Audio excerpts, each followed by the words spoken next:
अस्सलाम वालेकुम। आज मैं आपको कुकम्बर और ग्रीन टी का डाइट प्लान बताऊंगी। इसके लिए आप सबसे पहले पैन में पानी ले लें।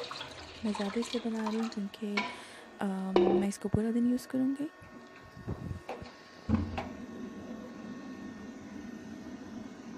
इसके बाद आप इसमें कार्डमम भी ऐड कर सकते हो, but I don't like cardamom, so I am not adding it. इसके बाद आप इसमें ग्रीन टी जो भी आप यूज़ करते हो आप उसमें ऐड कर लो।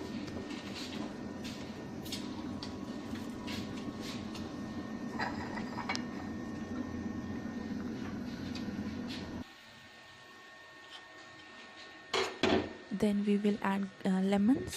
You can add lemons as much as you like.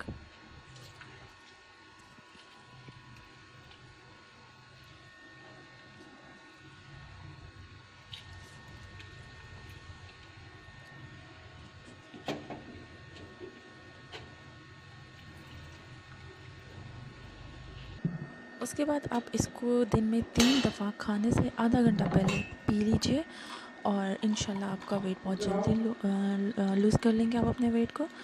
इसके साथ एक हम कुकम्बर डाइट भी करेंगे। कुकम्बर को आपने दिन में 3 दफ़ा लेना है या 4 दफ़ा लेना है, जितनी टाइम आपको भूख लगे आपने 3 से 4 कुकम्बर कट करके खा लेना है।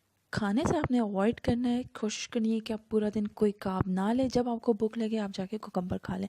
उसके साथ आप जब भी आपको कुछ और खाने को दिल करे तो आप कोई भी फ्रूट लेके खा सकते हो। इवन कि आप लेमन्स खा सकते हो, एप्पल खा सकते हो और गवावा कुछ भी अगर आपका दिल करता है तो आप वो